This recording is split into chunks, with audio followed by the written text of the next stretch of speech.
ఈ దున్నపోతు లాంటి ప్రభుత్వాన్ని మొద్దు నిద్ర నుంచి లేపేదాకా 35 రోజుల తర్వాత మొద్దు నిద్ర లేచి ఆఖరికి పంపులు చాలు చేస్తే ఇలా 600 కోట్ల నష్టం, పంట నష్టం ఒక్క జనగామ జిల్లాలో వచ్చింది.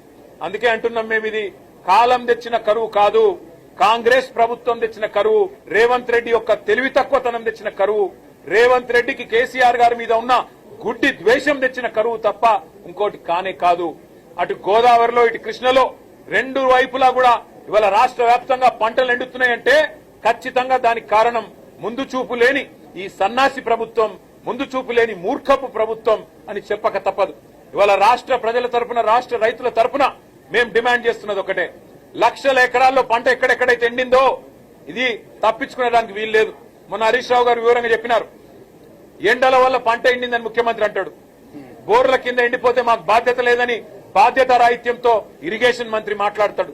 మేము రాష్ట్ర ప్రజల తరపున, రాష్ట్ర రైతుల తరపున ముఖ్యమంత్రిని, ప్రభుత్వాన్ని ఒకటే అడుగుతా ఉన్నాం, ఇవాళ పంటలు ఎండినాయంటే దానికి మీ చాతగాంతనం కారణం, గోదావరిలో నీళ్లుండి కృష్ణల నీళ్లుండి వాడుకోలేని తెలివి తక్కువతనం కారణం, చెరువులు నింపలేని తెలివి తక్కువతనం, పంప్ హౌజులు టైంకు స్టార్ట్ చేయలేని తెలివి తక్కువతనం, బరాజ్ ఏమన్నా చిన్న ప్రాబ్లం ఉంటే రిపేర్ చేసి నీళ్లు తీసుకోవాలనే సోయిలేనితనంతోనే ఈ ప్రభుత్వానికి ఇవాళ బాధ్యత మరిచింది.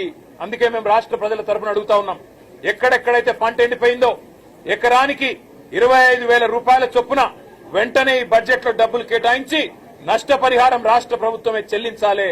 రాష్ట్రంలో లక్షలాది ఎకరాల్లో పంట ఏదైతే ఎండుతుందో దానికి ఖచ్చితంగా ఈ ప్రభుత్వం రైతులకు క్షమాపణ చెప్పాలి.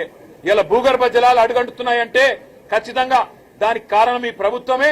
చెరువులు నింపకపోవడం, ఇష్టం వచ్చినట్టు చెక్ డ్యాములు నింపకపోవడం, ఇష్టం వచ్చినట్టు ఇసుక తోడుకోవడానికి, కేవలం ఇసుకతో దోపిడీ కాంగ్రెస్ నాయకుల జేబులు నింపడానికి మీరు చేసిన నిర్వాహకం అనే కారణం ఇవాళ గుర్తుపెట్టుకోవాలని కోరుతూ, రాష్ట్ర రైతాంగానికి కేసీఆర్ గారు ఉన్నారు, బీఆర్ఎస్ ఉన్నది, మేము భరోసాను ఇస్తూనే ఉంటాం, మీ తరఫున కొట్లాడుతూనే ఉంటాం. ఎక్కడెక్కడైతే పంటలు ఎండుతున్నాయో ఆయా ప్రాంతాల్లో పర్యటించి రైతుల్లో మనోధైర్యాన్ని నింపడానికి మేము ప్రయత్నం చేస్తూనే ఉంటామని చెప్పి కూడా తెలియజేస్తూ, రాష్ట్ర ప్రభుత్వం వెంటనే ఎకరానికి 25,000 రూపాయల నష్టపరిహారం ప్రకటించాలి, ప్రాయశ్చిత్తం చేసుకోవాలి, క్షమాపణ చెప్పాలని చెప్పి కూడా రాష్ట్ర రైతాంగానికి మేము డిమాండ్ చేస్తాం.